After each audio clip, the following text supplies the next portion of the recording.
தமிழ் சினிமாவில் பாய்களை எப்படி காட்டியிருக்காங்க? இது வரைக்கும் கறிக்கடை பாய்களை தான் நம்ம பார்த்துருக்கோம். தறி நெய்யக்கூடிய பாய்களை பார்த்துருக்கோமா? அந்த தறி நெய்யக்கூடிய வாழ்வியலை இஸ்லாமியர்களுடைய வாழ்க்கை முறையை அச்சு அசலாக கொண்டு வந்து சேர்த்திருக்காரு. கிட்டத்தட்ட இந்த அயோத்தியா பிரச்சனைக்கு அப்புறமா பல்வேறு அமைப்புகள் உருவானதுக்கு அப்புறமா பக்கத்துல இருக்கக்கூடிய நண்பரையே ஒருவேளை இவங்க பைக்குள்ள குண்டு வச்சிருப்பாங்களோ சந்தேக பார்வையோட இந்த வாழ்வியலை, இஸ்லாமியர்களுடைய இந்த வாழ்வியலை இது வரைக்கும் யாருமே சொல்லல. அப்போ எவ்வளவு மோசம் பண்ணியிருக்கிறாங்க அப்படின்றத யோசிங்க.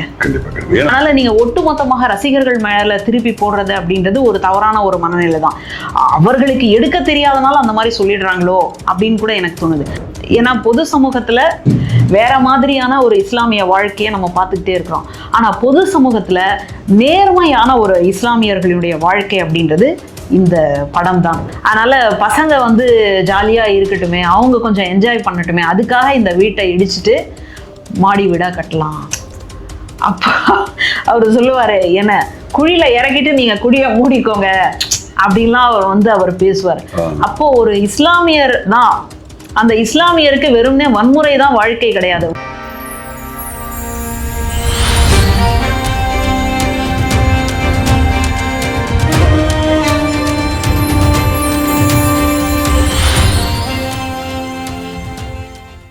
வாகை தமிழர்களுக்கு வணக்கம்.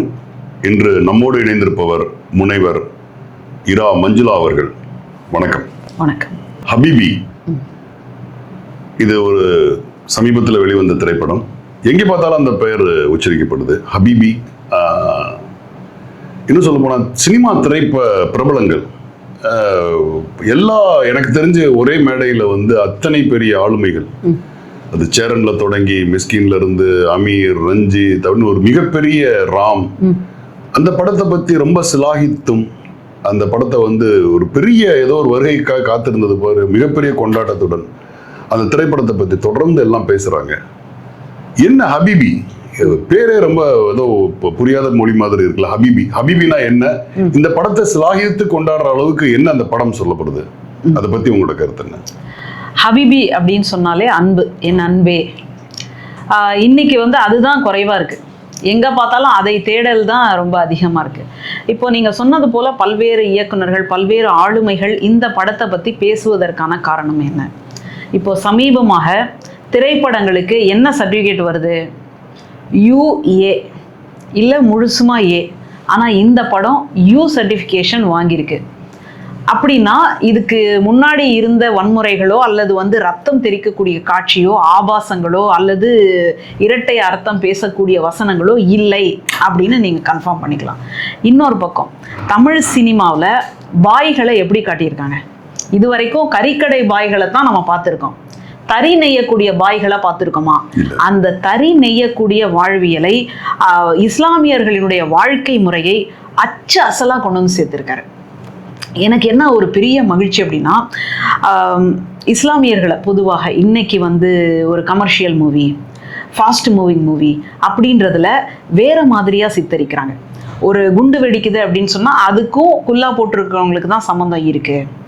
எங்கேயாவது ஒரு வன்முறை நடக்குது அப்படின்னு சொன்னால் இந்த வன்முறையாளர்கள் இவங்க தான் அப்படின்னு முத்திரை குத்தினாதான் அது நல்ல படம், அதுக்கு வந்துட்டு உலக அளவில் ஒரு பெரிய வரவேற்பு இருக்கும்னு சொல்லக்கூடிய ஒரு நேரத்தில் இல்லை, உண்மையிலேயே இஸ்லாமியர்கள் யார்? அவங்க தன்னுடைய கடவுளை தான் மாற்றிக்கிட்டாங்களே தவிர மற்றபடி இந்த மண்ணுடைய பண்பாடு, மரபு, கலாச்சாரம், வாழ்வியல் இதோடு தான் இயங்குறாங்க அப்படின்றத ரொம்ப நுட்பமாக அதே நேரத்தில் அழுத்தமாக பதிவு செஞ்சுருக்கார். இப்போது ஒரு பாய் நம்ம காட்டுறோம் அப்படின்னு சொன்னால் அவர் ஏதோ கத்தியை போட்டு தீட்டுற மாதிரி இருக்கும், என்னன்னு பார்த்தா கறியை வெட்டிட்டு இருப்பார். ஆனால் இங்கே இந்த கைத்தறி, இன்னைக்கு நம்ம பவர் லூமு அது இதுன்னு எல்லாம் வந்துடுச்சு, உலகமயமாக்கல வந்துடுச்சு, அங்கே இருக்கிறது இங்கே கிடைக்குது, இங்கே இருக்கிறது அங்கே கிடைக்குது அப்படின்னு போயிடுச்சு. ஆனால் ஒரு தறி நெய்யறது அப்படின்றது, கைத்தறி அப்படின்றது ஒரு குழிக்குள்ளே இறங்கி அந்த பெடல் பண்ணுவோம் இல்லையா சைக்கிள், அந்த மாதிரி மாற்றி மாற்றி மாற்றி வச்சு இந்த பக்கத்துல இருந்து நூல் அந்த பக்கம், அந்த பக்கத்துல இருந்து இந்த பக்கம் அப்படின்னு அந்த டடக்கு டடக்கு டடக்குன்னு போகும் பாருங்க. இதை நீங்க புரிஞ்சுக்கணும்னா இந்த மின் படிக்கட்டு இருக்கு இல்லையா, எஸ்கலேட்டர், அது ஏறும்போது பார்த்தீங்கன்னா அந்த டடக்கு டடக்குன்னு வரும் பாருங்க. அந்த ஒரு இசையோடு அதை நம்மளை கொண்டு வந்து சேர்க்குறாங்க. அப்போது இஸ்லாமியர்கள் வந்து வெறுமனே வன்முறையாளர்கள் அப்படின்னா இல்லை, அவங்க இந்த மண்ணில் மானத்தை காக்கக்கூடிய ஒரு தொழில் செஞ்சுருக்காங்க. அங்கேருந்து தான் அவங்க வந்து புறப்பட்டு வராங்க. ஆனால் வாழ்க்கை அவங்கள அங்கே உட்கார வச்சிருக்கா அப்படின்னு கேட்டால் இல்லை. பொருளாதாரத்தை தேடி அவங்க துபாய்க்கு இந்த மாதிரி கல்ஃப் கண்ட்ரீஸ்க்கு போக வேண்டிய ஒரு அவலத்தில் நம்ம கொண்டு போய் வச்சிருக்கோமே அப்படின்ற நம்முடைய மனசாட்சியை உழுக்கக்கூடிய கேள்வியை இது வந்து வைக்குது. இன்னைக்கெல்லாம் காதலை வந்து நம்ம கொண்டாடாமல் இருக்கவே முடியாது. ஒரு காதல் ஒருத்தனை எவ்வளோ மோசமாக இருந்தாலும் கூட அவனை திருத்தி நல்வழிப்படுத்தணும். அந்த காதல் இன்னைக்கு சினிமாவில் எப்படி பார்க்கப்படுது?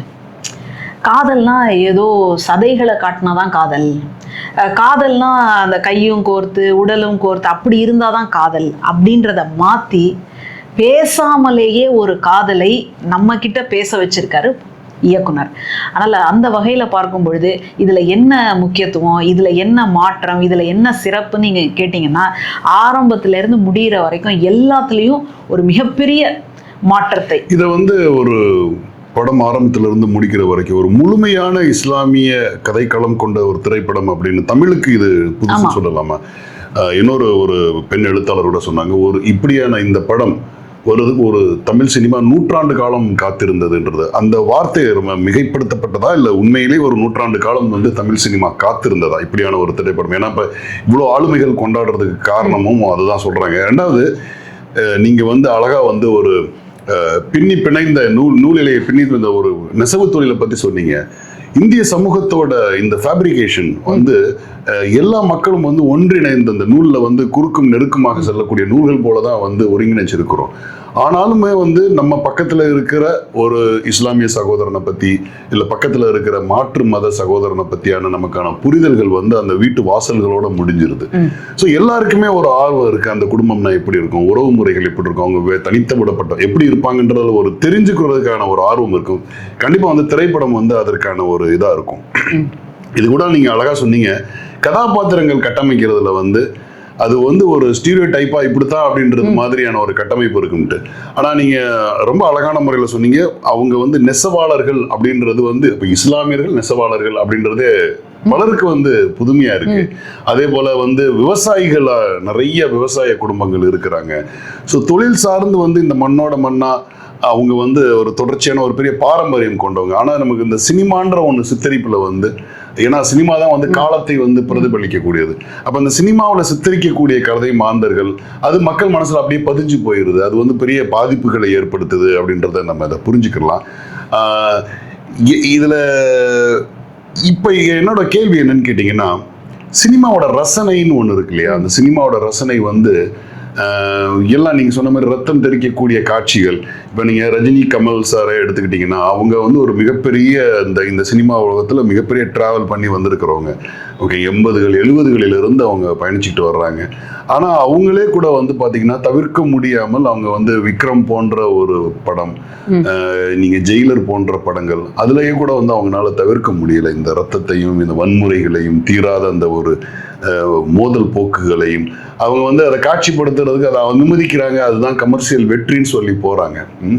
அதுக்கு உடல வந்து மீரா கதிரவன் என்ற ஒரு இந்த இயக்குனர் மிகவும் காத்திரமான ஒரு கதையை, ஒரு வாழ்வியலை அவர் வந்து இன்றைய கால மக்கள் ரசிக்கக்கூடிய அளவிற்கு வந்து அந்த படம் வந்து எடுக்கப்பட்டிருக்கதா சொல்றாங்க. அது ஸோ இந்த ரசனைன்ற பார்வையில வந்து இந்த படம் எப்படி இருக்கு?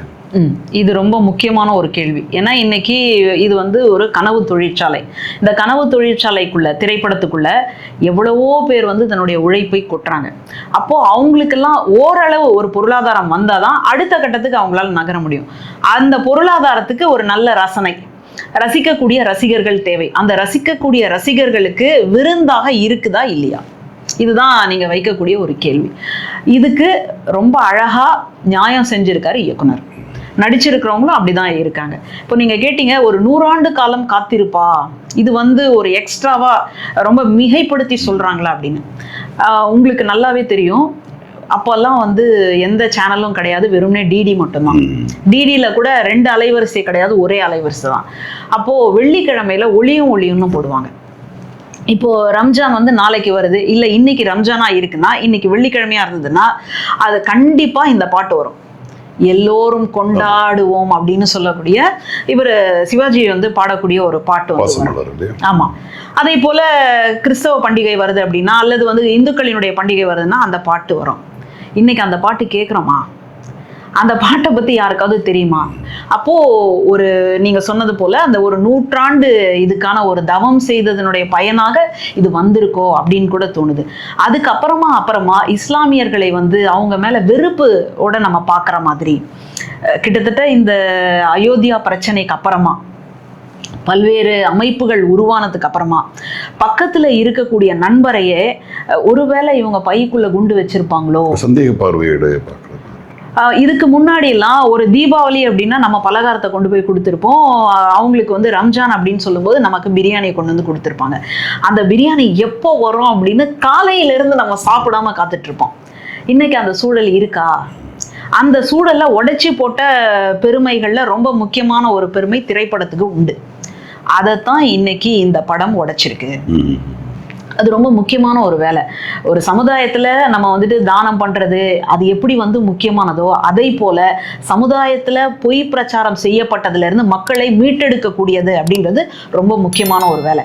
அதை கச்சிதமாக செஞ்சிருக்காரு. ஒரு இஸ்லாமியர் வாழ்க்கைக்குள்ள என்னெல்லாம் இருக்கும், அவங்களுடைய கல்யாண முறை எப்படி இருக்கும், இதெல்லாம் கூட நம்ம ஓரளவு பார்த்துக்கலாம். ஆனால் இறப்பு வீட்டில் அந்த இறந்த உடலை குளிப்பாட்டக்கூடிய ஒரு இடம் இருக்கு பாருங்களேன். இன்னைக்கு கூட பொது சமூகத்தில் அதான் போயிடுச்சு, சும்மா மேலே தண்ணியை ஊற்றணுமா, ஏற்கனவே அது நாளாயிடுச்சு, குழன்னு இருக்குது, அதை போய் தொடணுமா அப்படின்னு ஒரு அசுசையோட ஒரு வெறுப்போட பார்க்கக்கூடிய சூழலை இன்னைக்கு பார்க்குறோம். ஆனால் இதில் காட்டக்கூடிய அந்த காட்சி இருக்கு பாருங்களேன், நிஜமாவே திரையரங்கில் உட்கார்ந்துருந்தவங்க எல்லாருமே கண் கலங்கிட்டாங்க.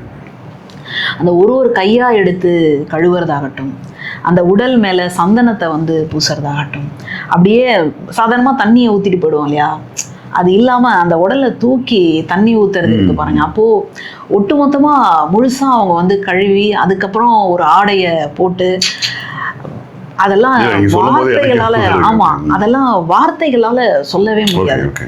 ரொம்ப இந்துக்களினுடைய சடங்கு முறை என்ன அப்படின்னு நம்ம நிறைய திரைப்படம் எல்லாருக்கும் தெரியும், பார்த்திருக்கோம். ஆனா இதுல எப்படி இருக்குன்னு, அதை விட முக்கியமான ஒரு காட்சியை நான் எதை பார்க்குறேன்னா, பள்ளிவாசல்ல கொண்டு வந்து வச்சிருப்பாங்க அடக்கம் பண்ணணும் அப்படின்னு.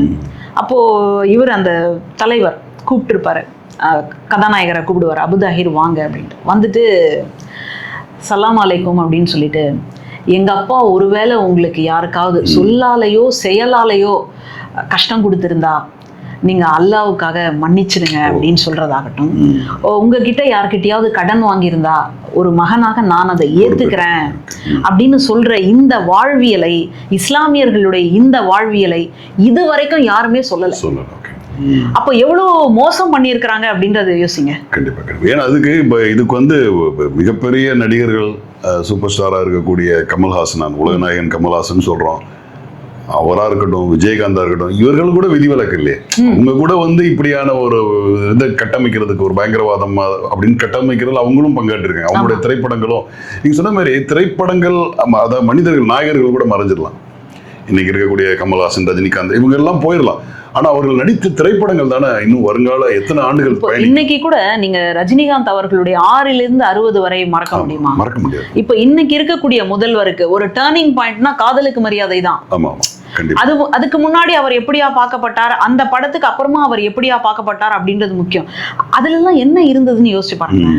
அப்போ ஒரு படத்தை நீங்க நல்ல முறையில கொடுத்தீங்கன்னா அதை ஏற்றுக்கொள்வதற்கு ரசிகர்கள் தயாராக இருக்கிறாங்க. அதனால நீங்க ஒட்டுமொத்தமாக ரசிகர்கள் மேல திருப்பி போடுறது அப்படின்றது ஒரு தவறான ஒரு மனநிலை தான். அவர்களுக்கு எடுக்க தெரியாதனால அந்த மாதிரி சொல்லிடுறாங்களோ அப்படின்னு கூட எனக்கு தோணுது. ஆனா இந்த படத்தை ரொம்ப பொறுப்புணர்வோட எடுத்திருக்கிறாங்க அப்படின்னு சொல்லணும். காதல் அப்படின்ற அந்த செய்தி இருக்கு பாருங்க.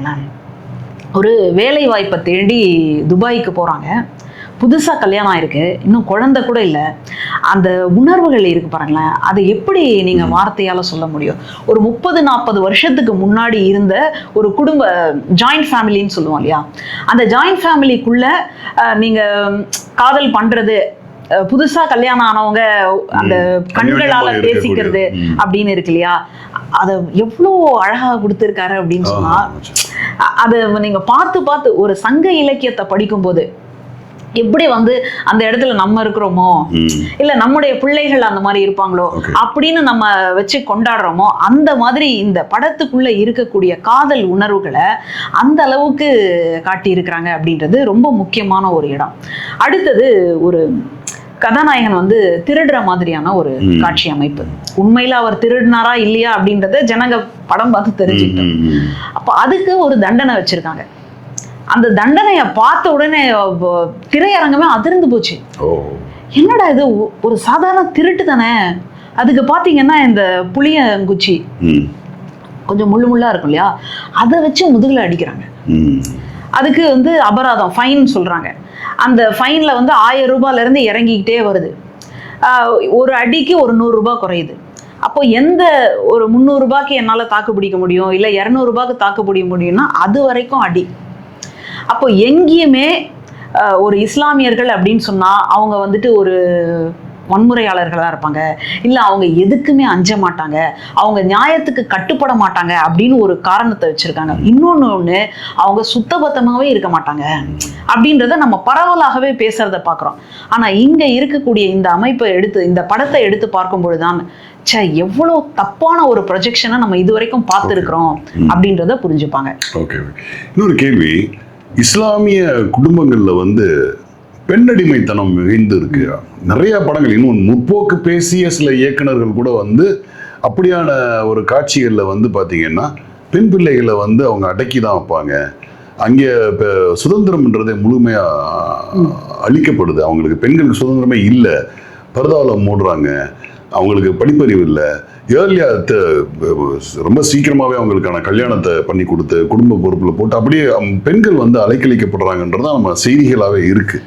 இந்த திரைப்படம் வந்து நீங்க அந்த முழுமையான வாழ்க்கையை காட்ட போகும்போது அதுல பெண்களோட கேரக்டர் என்னவா இருக்கு, பெண்ணியத்தை பத்தி என்ன சொல்லுது, அதை கொஞ்சம் நீங்க எடுத்து சொன்னீங்களா? ஏன்னா நீங்க ஒரு பெண்ணியவாதி, நீங்க தொடர்ந்து வந்து பெண்ணிய கருத்துக்கள், உங்களோட பெண்கள் சுதந்திரத்துக்காக நீங்க பேசுறீங்க. உங்களோட பார்வையில இந்த திரைப்படத்துல காட்டப்படக்கூடிய பெண் கேரக்டர்ஸ் ஆர் இந்த பெண்ணியவாத தன்மைகள் எப்படி இருக்குதுல? உண்மையை சொல்லணும் அப்படின்னா, அந்த குடும்பத்துல நம்ம ஒரு பொண்ணா பிறந்திருக்க கூடாதா அப்படின்னு எனக்கு தோணுச்சு. ஒரு 40 வருஷத்துக்கு முன்னாடி இந்த ஃபர்தா போடுற, புர்கா போடுறோம் அப்படின்னு சொல்றோம் இல்லையா, அந்த சிஸ்டம் இல்ல.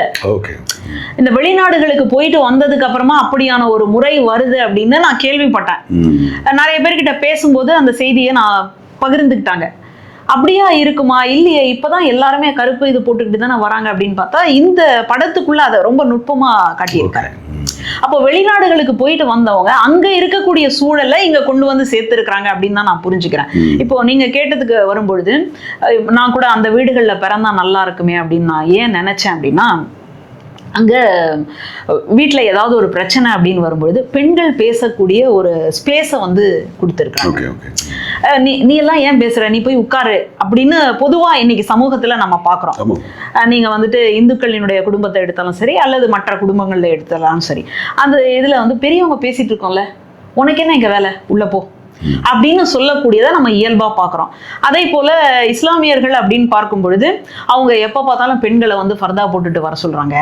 அவங்களுக்கு வந்துட்டு பெண்களை விடுதலையா விடுறதுக்கு கூட அவங்களுக்கு மனசே கிடையாது.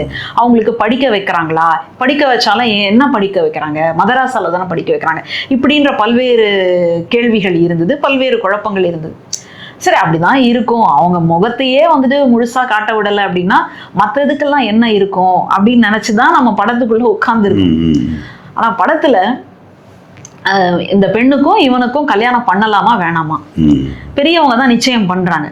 அப்படி பண்ணும்பொழுது மாப்பிள்ளை வீட்டுல இருந்து பொண்ணு கேட்கறாங்க, பொண்ணு வீட்டுல இருந்து சொல்லணும் ஆமா நாங்க பண்ணிக்கிறோம் இல்ல வேண்டாம் அப்படின்னு.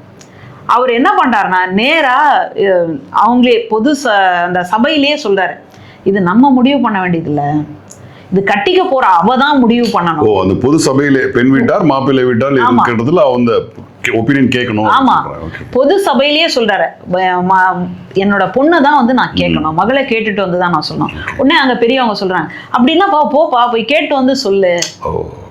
அப்போ கூட அந்த பெண் வந்துட்டு அவங்க அப்பா அம்மா பக்கத்துல தங்கச்சி எல்லாரோட இருக்கும் பொழுது அப்பா சொல்றாரு, அம்மா இது உன்னுடைய வாழ்க்கை, நீ தான் முடிவு பண்ணணும், நான் வந்துட்டு எனக்கு பிடிச்சிருக்கு எனக்கு பிடிக்கல அப்படின்னு நான் சொல்ல முடியாது அப்படின்னு சொல்லிட்டு அவர் நிறுத்திடுறாரு.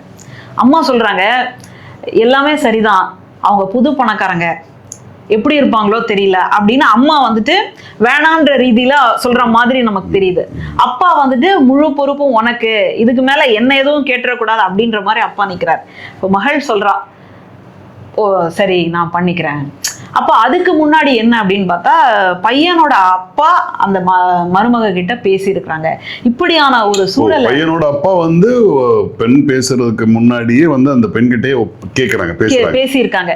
என்னுடைய மகன் யாரு, என்னுடைய மகனுடைய பழைய வாழ்க்கை என்ன, அவனுடைய காதல் வாழ்க்கை எப்படி இருந்தது, இந்த மாதிரியான விஷயத்த சொல்லி அதுக்கப்புறமா தான் அந்த பெண்ணு வந்துட்டு அதையெல்லாம் ஏத்துக்கிட்டு இருக்கிறான். இது கொஞ்சம் எனக்கு இதா இருக்கு. ஏன்னா பெண் அதாவது தாய் கிட்ட தந்தை கிட்ட பேசுறது அவங்களோட ஒவ்வொருத்தவங்களுக்கும் ஒவ்வொரு விதமான கருத்து இருக்கு.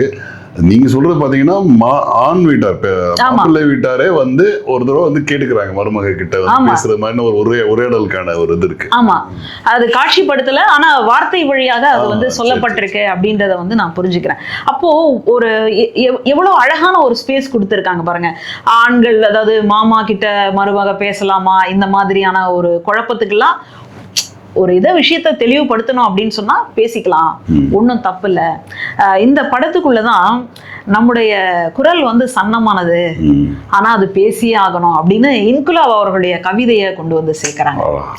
அதனால இந்த படம் முழுக்க ஒரு கவிதையை வந்துட்டு தெளிச்சு விட்டது மாதிரி பல்வேறு இடங்கள்ல இருந்து நமக்கு ஒரு புரிதலை வந்து, ஏன்னா பொது சமூகத்துல வேற மாதிரியான ஒரு இஸ்லாமிய வாழ்க்கையை நம்ம பார்த்துக்கிட்டே இருக்கிறோம். ஆனா பொது சமூகத்துல நேர்மையான ஒரு இஸ்லாமியர்களுடைய வாழ்க்கை அப்படின்றது இந்த படம் தான். அதுல வந்து நமக்கு மாற்று கருத்தே கிடையாது.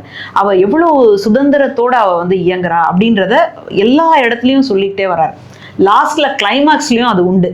ஆனா அதை இப்ப நான் சொல்லிட மாட்டேன், அது மக்கள் தான். சரி, இந்த திரைப்படம் வந்து முழுக்க இஸ்லாமிய வாழ்வியல் அப்படின்னு சொன்னோன்னே இந்த படம் வந்து அந்நிய பொது சமூகத்துல இருந்து அந்நியப்படுற மாதிரி இருக்கா, இல்ல அது வந்து பொது சமூகத்தோட இணைந்து?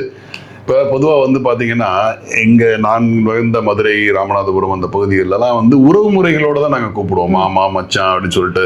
அவர் எந்த சமூகத்தை பின்னணியாக இருந்தாலும் ஒரு உறவு முறை அது பரவாயில்ல, நீங்கள் கேள்விப்பட்டிருப்பீங்க, ஒரு உறவு முறையோட தான் இருக்கும். நல்லது கெட்டது சீர் கொடுக்கறது, கோயில் விழாக்கள், பள்ளிவாசல்கள், இப்படின்னு சொல்லி ஒரு உறவு முறைகளோட கலந்த ஒரு சமூகம். அப்படியான அந்த உறவு முறைகளை பற்றி இந்த படம் வந்து ஏதாவது காட்சிப்படுத்தப்பட்டிருக்கா? அதை பற்றி கொஞ்சம் சொல்லுங்க. எனக்கு தெரிஞ்சு முத்துப்பேட்டையில முஸ்தபான்னு சொல்லி ஒரு மிகச்சிறந்த தொழிலதிபர்னே சொல்லலாம். அவர் வந்து சிங்கப்பூருக்கு போய் சேஞ்ச் அலி அப்படின்னு சொல்லிட்டு அந்த பணம் பரிவர்த்தனையில் அவர் ரொம்ப பெரிய ஒரு தொழில் முனைவோராக இருக்கிறாரு. அவருக்கும் முத்துப்பேட்டையில் இருக்கக்கூடிய கல்யாணத்தேவர் அவருக்கும் ஒரு நெருங்கிய நட்பு. அவர் சமீபமாக வந்து இறந்து போயிட்டாரு. அப்போ அவரை பற்றிய ஒரு புத்தகம் எழுதணும் அப்படின்னு முஸ்தபா ஐயா சொல்கிறார். அப்போதான் அந்த புஸ்தகம் எழுதுறதுக்காக நாங்கள் வந்து போயிருந்தேன். அப்போது பேசும்பொழுது பல செய்திகளை வந்து எனக்கு சொல்கிறாங்க. என்னால் ஆரம்பத்தில் ஏற்றுக்கவே முடியல. ஏன்னா நம்ம பார்க்கக்கூடிய இந்துக்களுடைய வாழ்க்கையும் இஸ்லாமியர்களுடைய வாழ்க்கையும் ஒன்றுபட்டதாக நமக்கு தெரியல படங்கள் வழியாக. ஆனால் இந்த இடத்துல இவங்க ரெண்டு பேரும் அவ்வளோ நட்புத்தன்மையோடு இருந்திருக்கிறாங்க. அதனால் என்ன நடக்கும்னா, கல்யாணத்தேவருக்கு வந்து ஃபோனை போட்டு முஸ்தபா அவர்கள் பள்ளிக்கூடம் ஒன்று நடத்துறாரு, பெண்களுக்கான பள்ளிக்கூடம். அதுக்கு வந்து சீட்டு வேணும் அப்படின்னு சொல்லி இவர்கிட்ட இருந்து கேட்பாங்களாம். இவர் என்னங்க, நான் கிடையாதுங்க அதுக்கான முழு பொறுப்பாளர், அதோட தொடங்கி வச்சவரே அவர் தாங்க, அவர்கிட்ட கேட்டுட்டு தாங்க சொல்லணும். இல்லை உங்ககிட்ட கேட்டால் எல்லாமே கிடைக்கும்னு சொல்லியிருக்காங்க, அதனால நீங்கள் தான் அந்த சீட்டை வாங்கி கொடுக்கணும்னு. அப்புறமா தான் தெரிஞ்சுது அது முஸ்தபாயா வீட்டில இருந்தா அப்படி ஒரு ஃபோன் வந்திருக்குன்னு. அப்போ அந்த அளவுக்கு ஒரு நட்பு இருந்து இல்லையா. நான் மறுபடியும் யோசிச்சு பார்க்குறேன், இது உண்மையா எப்படி இந்த மாதிரி நடந்திருக்கும், யார் வந்து விட்டு கொடுத்து போயிருப்பாங்க, யாருக்கு யார் மேல அன்பு அதிகம், இந்த மாதிரி ஒரு குழப்பத்தோடய இருக்கிறேன். இந்த படத்தை பார்க்கும்பொழுது தான் நமக்கு புரியுது. இந்த படத்துல யூசுஃபா வரக்கூடிய கதாநாயகனுடைய அப்பா கஸ்தூரி ராஜா தான் இயக்குனர். அவர் வந்துட்டு தன்னுடைய நண்பனை பார்க்கறதுக்காக வராரு. தன்னுடைய மகன் தான் சைக்கிள் ஓட்டிட்டு வராரு. என்னன்னா கையில பிரியாணி. அந்த பிரியாணி தூக்குச்சட்டியோட வராரு. வந்து தன்னுடைய நண்பருக்கு கொடுக்குறாரு. அவர் வந்து இந்து நண்பர். அந்த வாழை இலையை போட்டு அந்த மனைவி வந்து பரிமாறுறாங்க. அதை சாப்பிடும்போது சொல்றாரு, மமுதா தங்கச்சி இந்த பிரியாணியை சாப்பிட்றதுக்கு, மமுதா செய்யக்கூடிய இந்த பிரியாணியை சாப்பிட்றதுக்கு வருஷம் ஃபுல்லா திருவிழா வரணும், வருஷம் ஃபுல்லா பண்டிகையா இருக்கணும் அப்படின்ட்டு. அப்புறம் அவங்க மனைவி சொல்றாங்க, அபுதாஹிரை இங்க விட்டுட்டு போங்க, நான் பார்த்துக்கிறேன். அப்போ யூசுப் சொல்றாரு அவங்க அப்பா, நீ 2 தென்னந்தோப்பு வச்சிருக்கிய, பையன் மேல எழுதி வைன்னு. என் பையனுக்கு நான் எழுதி வைக்காம என்ன அப்படின்னு சொல்லக்கூடிய அந்த இடமாகட்டும். ஒரு பாஸ்போர்ட்டுக்காக போட்டோ எடுக்கிறாங்க, பாஸ்போர்ட் வாங்கறதுக்காக. அந்த போட்டோல பாத்தீங்கன்னா கதாநாயகனுக்கு இன்னும் மீசையே வரல. அதனால ஒரு மை எடுத்து மீசையை வரைகிறாங்க. அப்போ மாமா சொல்றாரு, ஹீரோவோட மாமா, நல்லா போடல அப்படின்னு சொல்லும் பொழுது அந்த வட்டார வழக்கு ரொம்ப அழகா வருது. நல்லா போடல அப்படின்னு சொல்லும்போது அப்போ இவர் சொல்றாரு, என் மருமகனுக்கு நான் போட மாட்டேனா? மருமகனே ஏன் இப்படி உம்முன்னு இருக்கீங்க, நல்லா சிரிங்க அப்படின்னு அவரையும் பாத்தீங்கன்னா ஒரு நெத்தியில பொட்டு வச்ச ஒரு போட்டோகிராஃபரா கட்டுறாங்க. பொட்டு வைக்கணும் அவசியம் இல்லை, ஆனால் அந்த இடத்துல அவர் ஒரு இந்து, இவர்கள் வந்து இஸ்லாமியர்கள். அவங்க 2 பேருக்குள்ள எப்படி இருந்து மாமன் மச்சான், மருமகன் மாமனார், அப்போ மகன் அப்பா, இந்த மாதிரியான ஒரு உறவு முறைகள் தான் இருக்கு. அவங்க வேற யாரோ கிடையாது. இதே சமுதாயத்துல தான் கடவுளை மட்டும் மாத்திருக்காங்களே தவிர மற்றபடி இங்க தான் வாழ்ந்திருக்கிறாங்க, இங்க தான் அவர்களுடைய பூர்வீகம் இருக்கு, இங்க தான் அவர்களுடைய வாழ்க்கை இருக்கு அப்படின்றத ஒரு இடத்துலையும் அந்த டச் அப்படின்னும் இல்லையா, அதை கொடுத்துக்கிட்டே வர்றத நம்ம பார்க்குறோம். அதனால இந்த படம் என்பது உண்மையிலேயே இன்னைக்கு காலகட்டத்தில் ரொம்ப தேவையான ஒரு படம். ஆனால் இளைஞர்களுக்கு வந்து இதை பிடிக்கல, டம்மு டம்முன்னு அடிச்சாதான் பிடிக்கும் அப்படின்லாம் இருக்கிறதெல்லாம் தப்பு. ஏன்னா இந்த படம் முழுக்கவே இவர் சாம் சிஎஸ்னுடைய ஒரு இசை ரொம்ப அழகா நம்ம அந்த படத்தோடையே ஓட வைக்குது. அடுத்தது நாகூர் ஹனீஃபாவுடைய குரல். அவர் இன்னைக்கு இல்லை, ஆனாலும் செயற்கை நுண்ணறிவு வச்சு அந்த குரலின் இப்போ வந்து அதை பதிவு செஞ்சு இந்த வல்லோனேன்னு ஒரு பாட்டு இருக்கு பாருங்க, அது அப்படியே உருக்குது நம்மள. அந்த பாட்டில் இருக்கக்கூடிய ஆன்மீக செய்தியாகட்டும், அதை வச்சு காட்சிப்படுத்தின அந்த காட்சி அமைப்பாகட்டும் ரொம்ப அற்புதமாக இருக்குது. ஒரு இஸ்லாமியர்களுடைய வாழ்க்கைக்குள்ளே இருக்கக்கூடிய அந்த வாழ்வியல், அந்த சுன்னத் செய்கிறது, அடுத்தது கல்யாணம் முடிஞ்சு வந்த உடனே அந்த மாப்பிள்ளை பொண்ணுக்கு வந்து பால் மாதிரியான ஏதோ ஒன்று ஊட்டுறாங்க. அதுலேருந்து ஒன்றொன்றும் ரொம்ப அழகாக பார்த்து நேர்த்தியாக இது இருக்கணும், இது இருக்கக்கூடாது, இதை வைக்கணும் அப்படின்றத ரொம்ப அழகாக பண்ணியிருக்காங்க. அடுத்த ஒரு விஷயம் சொல்லியிருந்தாங்க அந்த படத்தில், அந்த ஊரில் கடையநல்லூரில் சாப்பாட்டுக்கு இல்லாத வறுமையில் வாடக்கூடியவங்களுக்கு அந்த ஊரில் இருக்கிற கிராமத்தில் இருக்கக்கூடிய மக்கள் மத்தியானத்தில் சமைச்சே பாக்ஸ் போட்டு கொடுக்குறாங்க. அதெல்லாம் ரொம்ப யோசிச்சு பாருங்களேன். ஏன் வந்துட்டு ஒருத்தன் திருடுறதுக்கு போறான், ஏன் ஒருத்தன் வந்துட்டு வேற மாதிரியான தொழிலுக்கு போறான் அப்படின்னா வயிற்று பசி, வறுமை. அந்த வறுமையை நீங்க ஒழிச்சிட்டீங்கன்னா அப்புறம் வேற ஒண்ணுமே இல்லையே. அப்போ மதிய சாப்பாடு அப்படின்றது ஒரு வீட்டுல இருந்து டிஃபன் பாக்ஸ் கேரியர் போட்டு வைக்கிறது அப்படின்றது நினைச்சே பார்க்க முடியாத ஒரு செய்தி. அது எல்லாத்தையும் ரொம்ப அழகா இது வந்து இந்த படம் வந்து 90களின் காலகட்டமா, இது 90களா எப்ப, எந்த காலகட்டத்தை? ஆமா, 90கள்ல இருந்து வந்து இன்னைக்கு 23 வரைக்கும். அப்ப ஒரு அழகான ஒரு லைஃப் ஜேர்னி வந்து, அதாவது 90களில் இருந்து இப்போ வரைக்கும் ஒரு டிராவலை வந்து கொண்டு போகும்போது, அதுவும் பர்டிகுலரா அந்த வட்டார வழக்குகள் சம்பந்தப்பட்டு பண்ணும்போது ரொம்ப சிறப்பா இருந்திருக்குங்களா? அந்த டிரான்ஸ்ஃபர்மேஷனை பத்தி சொல்லுங்களேன். அந்த அதை நல்லாவே காட்டியிருக்காங்க. பொதுவாக இன்னைக்கு வந்து சினிமா உலகத்தில் நல்லா மேக்கப் பண்ணிட்டு பளிச்சுன்னு வர்றது தான் அழகு அப்படின்னு நினைப்பாங்க. ஒரு ஆர்ட் ஃபிலிம் எடுக்கிறவங்க தான் மேக்கப் எந்த அளவுக்கு வேணும் அப்படின்றதுல வந்து கவனம் வச்சுருப்பாங்க. இந்த படம் அதற்கு சற்றும் குறைவில்லாமல் டிரான்ஸ்ஃபர்மேஷனை கொடுக்குறாங்க. ஹீரோவோட அப்பா தான் கஸ்தூரி ராஜா பார்த்தீங்கன்னா ஆரம்பத்தில் அவர் அந்த இது நூல் எல்லாம் வச்சு ரோட்ல அந்த இதை பிரிப்பாங்க இல்லையா, அந்த இடத்துல பார்த்தீங்கன்னா அவருக்கு தலை நிறைய முடி இருக்கிற மாதிரி, அப்புறம் ஒரு நடுத்தர வயது வரும்பொழுது கொஞ்சம் முடி குறைஞ்ச மாதிரி, அங்கங்க வெள்ளை வர மாதிரி, அப்படி ஒரு கதாபாத்திரத்துக்குள்ளேயும் அந்த டிரான்ஸ்ஃபர்மேஷனை ரொம்ப அழகா காட்டுறாங்க. அடுத்தது அங்க இருக்கக்கூடிய வீட்டினுடைய அமைப்பு. அந்த ஊர்லயே கடைசியா அந்த தறிக்குழியை மூடினது ஹீரோ வீட்டில தான். அது ஒருத்தர் வந்து அந்த ஊர்ல இருந்து ஃபாரின் போறாரு. ஒற்றை வாதில சொல்லிட்டீங்க அந்த தறியோட குழியை மூடுறதுன்னு சொல்லி.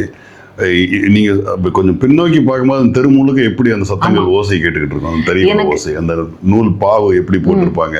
ஸோ அது கொஞ்சம் கொஞ்சமா இந்த உலகமயமாதலோ இல்லை நாகரிகத்தின் காலத்தின் கட்டாயமோ அது கொஞ்சம் கொஞ்சமா பரிணாமம் வளர்ச்சி வேற வேற இதுக்கு போய் அது கடைசியா மூடுனதுன்ற போது எவ்வளவு பெரிய பெயின், அந்த பெயின்ல அந்த கடை காட்சிப்பட்டிருக்க. நிச்சயமா எனக்கு என்னன்னா, எங்க ஊர்ல நாங்க தறி தான் நெஞ்சிட்டு இருந்தோம். எங்க தாத்தா அதுக்கு முன்னாடி இன்ஃபேக்ட் இன்னும் சொல்ல போகும்போது காஞ்சிபுரம் பக்கத்துல ராமாபுரம் ஒரு சின்ன கிராமம், 2 தெருவு தான் அந்த ஊரே வச்சுக்கோங்களேன்.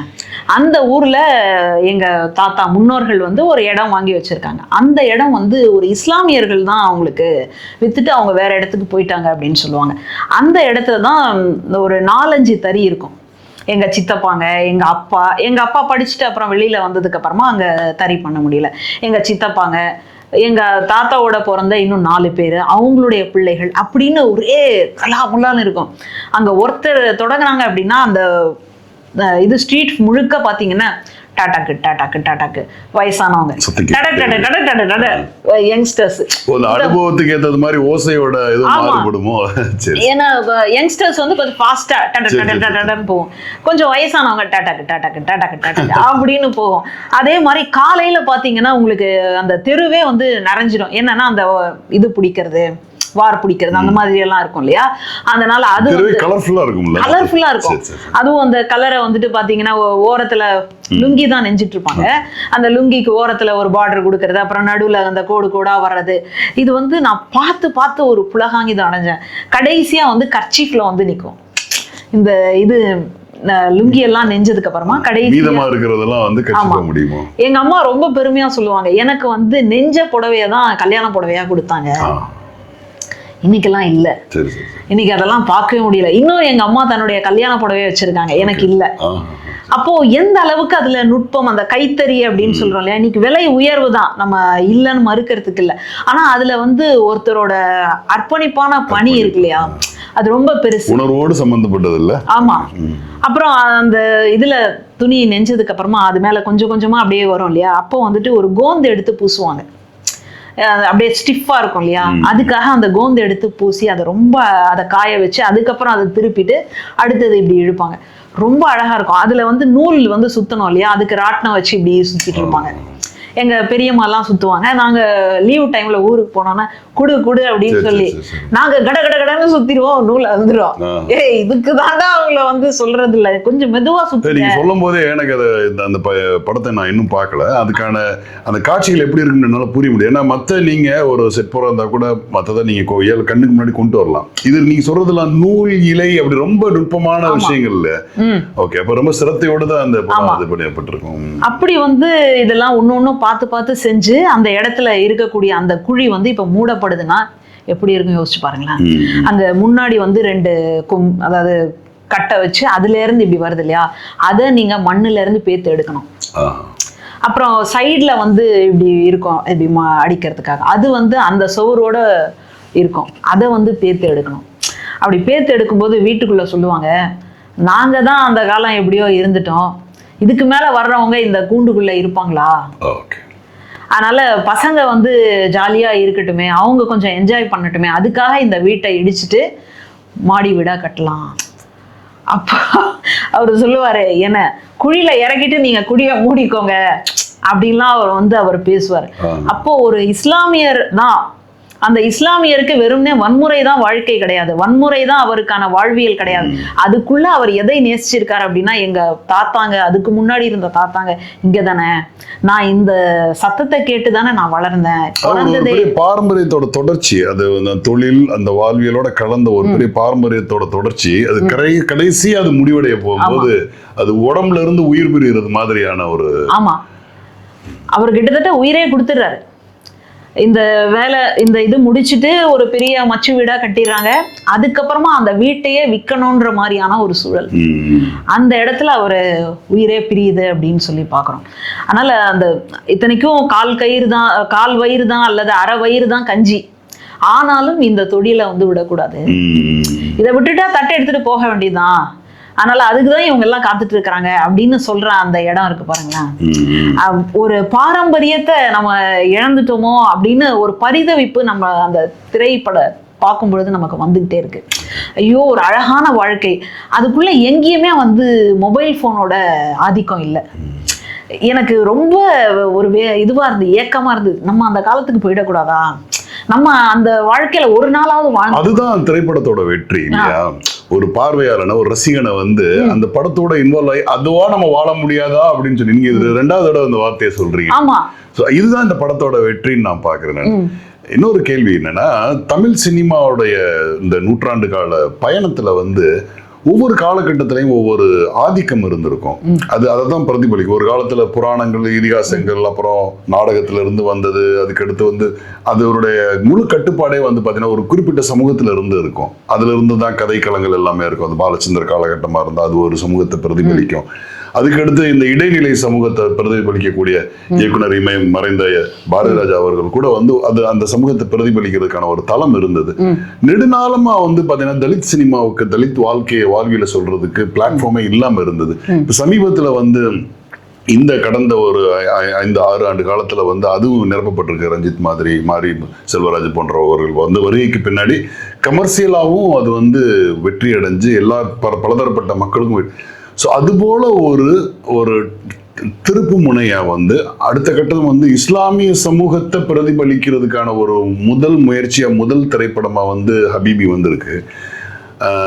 ஏன்னா என்னோட பார்வையில் என்னன்னு கேட்டீங்கன்னா, எந்த ஒரு சமூகம் வந்து அதிகமா அழுத்தத்துக்கு உள்ளாகப்படுதோ, அடக்குமுறைக்கு உள்ளாக்கப்படுதோ, அங்கே வந்து கலையும் இலக்கியமும் அதை வாழ்வையோட சுவாரஸ்யங்களும் அது வந்து அதிகமா கொட்டி கிடக்கும். அது ஒரு புதையல் போல.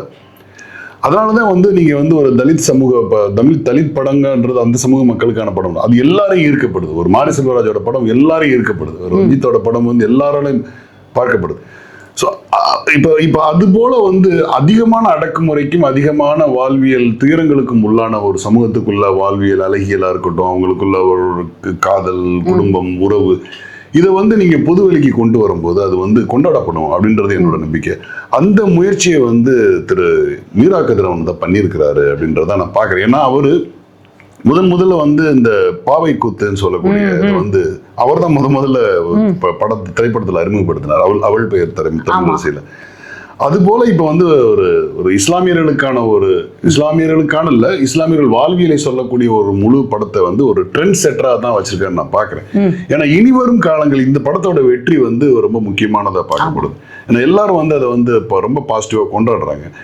கண்டிப்பா வந்து இந்த படம் வந்து ஒரு தொடர்ச்சியா அமையும் நான் நினைக்கிறேன். அடுத்தடுத்து வந்து இது போன்ற கதை களங்களை கொண்ட படங்களை வந்து எல்லாருமே வந்து இந்த படங்களை கொண்டாடணும், எல்லாருமே இயக்கணும், அடுத்தடுத்து நிறைய தயாரிப்பாளர்கள் முன் வரணும் அப்படின்னு நான் விரும்புறேன். நான் உங்கள் வருகைக்கு மிக்க நன்றி. இதுவரை மிக அழகிய முறையில் உங்களுடைய கருத்துக்களை எடுத்து சொன்னீங்க. நன்றி, வணக்கம்.